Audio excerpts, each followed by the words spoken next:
Bem-vindos à aula de número lição 1, o chamado para os gentios, que vai ser ministrado no próximo domingo, no dia 5/7. O textuário diz: "E servindo eles ao Senhor e jejuando, disse o Espírito Santo, apartai-me a Barnabé e a Saulo para a obra que os tenho chamado." Atos capítulo 13 e versículo 2. A verdade prática diz: quando a igreja ouve, diferente de escutar, a voz do Espírito Santo e obedece ao seu chamado, o evangelho avança, vidas são transformadas e Deus é glorificado entre todos os povos. A introdução, a expansão do evangelho aos gentios representa um dos momentos mais importantes da história da igreja primitiva. Em Antioquia da Síria, Deus levantou uma igreja madura, cheia do Espírito Santo, comprometida com oração, jejum e a palavra. Foi nesse ambiente espiritual que o Espírito Santo separou Barnabé e Saulo para a primeira grande viagem missionária. Então essa lição demonstra que a obra missionária nasce na oração, nasce no coração de Deus, é dirigida pelo Espírito Santo e executada pela igreja. O mesmo Deus continua chamando, compactando, capacitando e enviando servos para anunciar a Cristo até os confins da terra. Então o nascimento da igreja gentílica, na Antioquia, era um centro escolhido por Deus. Em Atos 13, versículo 1, após a perseguição em Jerusalém, muitos cristãos chegaram a Antioquia. É bom salientar que é a Antioquia da Síria e não da Pisídia, que tem duas Antioquias, uma da Síria e outra da Pisídia. Essa que está em Atos capítulo 13 é Antioquia da Síria, e ali nasce uma igreja. Ali nós vemos já a pessoa de Saulo, que no caso, a partir do capítulo 13 de Atos, ele é chamado de Paulo, que é um nome romano, e Barnabé foi aquele quem instruiu, nesse momento da história da igreja primitiva. Barnabé era aquele que dava o discipulado, e foi isso que ele fez com Paulo, não ensinando a lei, que a lei ele já conhecia, mas ensinando a respeito do Evangelho de Cristo, uma vez que tudo isso acontece pós morte e ressurreição de nosso Senhor Jesus Cristo. Ali em Antioquia levantou uma igreja, depois que os judeus saíram de Jerusalém, os judeus cristãos, por causa da perseguição, houve muita perseguição, e eles foram para este local chamado Antioquia da Síria, e ali estabeleceu uma grande igreja. Então a expansão do evangelho parte dali para o mundo todo, sai dali a primeira viagem missionária, a segunda, a terceira do apóstolo Paulo, E tem um momento que eles vão se separar, em Barnabé e Paulo, mas devem estar nas lições posteriores. Mas nós vamos ficar por aqui para nós entendermos bem esta lição. Então o evangelho começou a ser anunciado dali, uma igreja muito forte, multicultural e missionária. A igreja não pode perder esse papel missionário de enviar, que quem envia não são agências, quem envia é a igreja, biblicamente falando. Quem envia, responsabiliza e sustenta, não só com questão financeira, mas também o suporte espiritual, em oração, jejum, é a igreja. Igreja essa que foi formada, ali no Novo Testamento, depois da ressurreição de Cristo. Até então era um grupo de pessoas que ouvia Cristo, os ensinamentos, mas depois houve um ajuntamento de pessoas, uma liderança para esta igreja, que quer dizer eclesia no grego, chamados para fora, no caso chamados para fora do mundo de pecado, mundo de erros, para viver uma vida santa, uma vida reservada para Deus. Então esse local, Antioquia, tornou-se o principal centro de envio missionário da igreja primitiva, substituindo Jerusalém como base para a expansão do evangelho ao mundo gentílico. Então nós podemos fazer uma aplicação aqui. Deus procura igrejas comprometidas com a evangelização e dispostos a cumprir a sua missão. Em muitos lugares hoje já não se faz mais evangelismo, não se preocupa com as almas, é só programações de eventos, né? Ver quantas pessoas que vão estar presentes, pregadores de renome. Pode ter? Pode, mas desde que não se esqueça da visão missionária da igreja. Foi assim que a Assembleia de Deus iniciou no Brasil, inclusive com 2 missionários suecos vindo dos Estados Unidos, lá do avivamento da Rua Azusa, que aconteceu em 1906, na Azusa Street, número 312. O ponto número 2, profetas e doutores servindo ao Senhor. Não havia só profetas, havia doutores, né? Doutores, que está em Atos 3, de 1 e 2. A liderança de Antioquia era formada por homens espirituais e preparados. Isso que é importante, que ser só espiritual não resolve, só ser preparado também não. Tem que ter os dois, né? Pedro escreveu, crescendo na graça e no conhecimento de nosso Senhor e Salvador Jesus Cristo. Tem muita gente, tem muito fogo, mas não tem palavra. E tem outros que têm palavra e não tem fogo. Então tem que ter os dois. Tem que ter espiritualidade e tem que ter palavra, tem que ter o equilíbrio. Agora, quando uma liderança, uma igreja luta contra o conhecimento, aí negativo, né? Eu me lembro de um pastor que chegou na igreja e fechou o curso teológico. Esse pastor não tem visão de missão. A missão é expandir, é discipular, é ensinar, é repartir, né? Isso é missão. Então, preparados para ensinar a palavra, não é só para pregar, para ensinar, porque pregar é uma coisa, ensinar é outra, né? Ensinar precisa metodologia, precisa esforço, precisa aplicação, precisa gastar tempo, gastar no sentido não de perda, mas de ganho, né? Porque não adianta só falar, pregar, você tem que ensinar. Jesus mais ensinou do que pregou, o dobro de vezes. E hoje nós vemos que existem poucos ensinos nas igrejas, as pessoas estão mais preocupadas em receba, e o ensinamento genuíno da palavra está ficando de lado. E quando um ensinador vai falar, já não tem muito espaço, porque o povo só quer fogo, tem que ser fogo. O povo tem que quase levitar no poder, não é assim, né? O ensino da palavra tem que ter metodologia, tem que ter pausa, tem que ter compreensão, tem que ter elementos pedagógicos, né?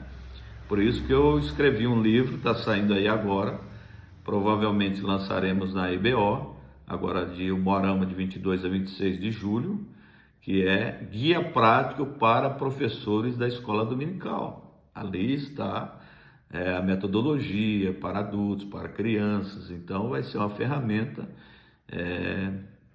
de suma importância para quem utiliza do ensino. Não pode ser de qualquer jeito, né? Tem que ser com metodologia. Então a igreja de Antioquia tornou-se a principal ali no envio de missionários, na aplicação da palavra, e o chamado missionário nasceu durante a adoração, né? Esse chamado para Saulo e Barnabé, eles estavam orando e jejuando, e disse o Espírito Santo: apartai-me, separai-me a Saulo e Barnabé para a obra que os tenho chamado. Então cada um tem uma chamada, né? Uns têm chamada para pregar, outros para ensinar, outros para ensinar e pregar junto, né? Cada um tem uma chamada. Não adianta querer fazer aquilo que não é chamado, não vai dar certo, né? E o chamado para uma coisa, querer fazer outra coisa, também não dá certo. Então tem que ficar na sua chamada. E o jejum, que é muito importante, né? Nós temos que dizer que o jejum é muito importante em todo momento da igreja, né? Da santificação, do preparo espiritual. o jejum é uma ferramenta indispensável. Número 3 do ponto 1, a separação de Paulo e Barnabé, acabamos de falar, né? O Espírito Santo escolheu especificamente Barnabé e Saulo. Após a confirmação em oração, em posição de mãos de jejum, a igreja os enviou, obedeceu literalmente a voz do Espírito, né? Então Deus continua chamando pessoas para a sua obra. E a igreja deve reconhecer, preparar e enviar os seus vocacionados. É assim que é a regra para a obra missionária. É a igreja que prepara, é a igreja que envia, é a igreja que sustenta financeiramente e mantém também o suporte espiritual na oração e no jejum. O ponto 2, o Espírito Santo é a obra missionária. No ponto 2, número 1, o Espírito que conduz a missão desde o início da igreja, da eclesia. O Espírito Santo dirige cada passo da evangelização. Ele chama, envia, orienta, fortalece e abre portas para a pregação do Evangelho, né? Então, o Espírito Santo, ele é aquele que veio como o outro, isso é, do mesmo poder, né? Da mesma capacidade, porque Jesus não nos deixou órfãos, ele enviou o outro. Quando fala o outro, é da mesma estatura no sentido de poder, é Deus, né? Então, o Espírito Santo é Deus e Deus está conosco. E esse Deus trabalha em prol da igreja, para abrir portas, né? Para enviar, para capacitar, enfim, para falar com a igreja. Então, toda obra evangelística deve depender da direção do Espírito Santo. Sem o Espírito Santo, não existe obra missionária. No ponto 2, número 2, o poder do Espírito na evangelização dos gentios. Quem são gentios? Todos que não são judeus, né? Então, existe a mensagem na Bíblia para 3 povos, né? Gentios, ou 3 grupos: gentios, judeus e igreja. Tem pessoa que faz uma miscelânea, né? Pega a mensagem que é para Israel: onde colocais a planta dos vossos pés será vosso. Isso é para Israel, não é para a igreja, né? Então tem que tomar muito cuidado para não ficar ensinando heresia para a igreja. Então tem que saber que essa mensagem foi exclusivamente para Israel. E tem mensagem que é só para a igreja e não é para Israel, né? Então temos que entender que tem mensagem que é só para os gentios. Então aqui o poder do Espírito Santo na evangelização dos gentios, que não eram judeus, né? Durante a primeira viagem missionária, Deus confirmou a mensagem por meio de milagres. Milagres. O que é milagre? Não dá para explicar, senão não seria milagre, né? Milagres. Conversões. O que é conversão? Mudança de direção. Se a pessoa continua na mesma direção, fazendo as mesmas coisas, ela não foi convertida. Então, quando você vai com um carro e vê um U, está dizendo um ao contrário, né? Está dizendo que é uma conversão, né? Você tem que fazer a conversão. Você tem que mudar de direção. Está indo para o norte, tem que ir para o sul. Está indo para o oeste, tem que ir para o leste. Mudar totalmente de direção. Então, se a pessoa se converteu, mudou de direção, ela tem que mudar também as suas atitudes. Então, o Espírito Santo, ele faz isso, a pessoa mudar a sua direção. E libertações. Nós sabemos que existem os espíritos opressores, né? E tem pessoa que precisa de libertação. E Deus é poderoso para libertar. Como tem vários casos que Jesus libertou, como aquele endemoniado de Gadara, né? O Gadareno, que se tornou missionário em Decápolis, são as 10 cidades em volta do Rio Jordão. Então nós vamos para a aplicação, né? O verdadeiro crescimento da igreja acontece pela ação do Espírito Santo. E crescimento não é filho de crente. Às vezes a gente vê vários filhos de cristãos se batizando, né? Também se converteu. Tudo bem. Mas o verdadeiro crescimento é quando você ganha pessoas que estão lá fora no mundo, né? Porque esses que estão batizando filhos de crentes estão na igreja. Então isso a gente chama de inchaço e não de crescimento. A igreja está inchando e não crescendo. Ela cresce quando nós levamos a expansão do evangelho para fora daqueles que estão na igreja, né? Da eclesia, chamados para fora. Nesse caso, é a igreja que é santificada, separada para uma obra específica, que é levar a mensagem do evangelho, que evangelho quer dizer boas novas, boas notícias, que Jesus morreu na cruz, que Jesus ressuscitou, ele veio para salvar, curar, batizar, levar para o céu. Essa é a obra que nós entendemos, a obra missionária. E depois nós vemos o número 3 do ponto 2, evidências da ação missionária do Espírito, em Atos 13 e 14. Ao longo desses capítulos, nós observamos as conversões de judeus e gentios, milagres extraordinários, fortalecimento das igrejas, perseguições enfrentadas com coragem, estabelecimento de novas congregações e formação de novos líderes. Temos que seguir esse modelo. É esse modelo que vai fazer a igreja gigante, a igreja crescer mais e mais. É esse modelo aqui: conversão, milagres, fortalecimento das igrejas, perseguições enfrentadas com coragem, estabelecimento de novas congregações e formação de novos líderes. Temos que nos preocupar com isso. Como vamos deixar o nosso legado para a nova geração, né? Temos que deixar um legado para essa geração que está vindo. Então o Espírito Santo transformou obstáculos em oportunidades para o avanço do reino de Deus. A aplicação que nós vamos colocar aqui é que nenhuma oposição consegue impedir a obra quando Deus está conduzindo a sua igreja. Ninguém pode impedir quando Deus está conduzindo a sua igreja. Então, ponto 3, e já vamos para o tema final, que é a igreja como agência missionária. Então, ponto 3, o número 1, a igreja que ouve, não é que escuta, que ouve, né? Que entra aqui e desce ao coração, a voz de Deus. Antioquia não apenas possuía bons líderes, era uma igreja sensível à direção divina. Toda igreja tem que ser sensível à direção do Espírito Santo, à voz do Espírito Santo, não só escutar, mas sim ouvir.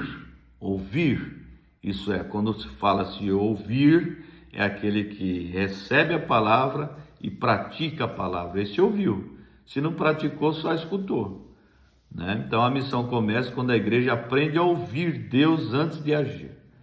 Não vai fazendo sem Deus falar, não, espera Deus falar. Espera Deus comunicar como que deve ser, que vai dar tudo certo. Então a aplicação: igrejas espiritualmente sensíveis tornam-se instrumentos de transformação.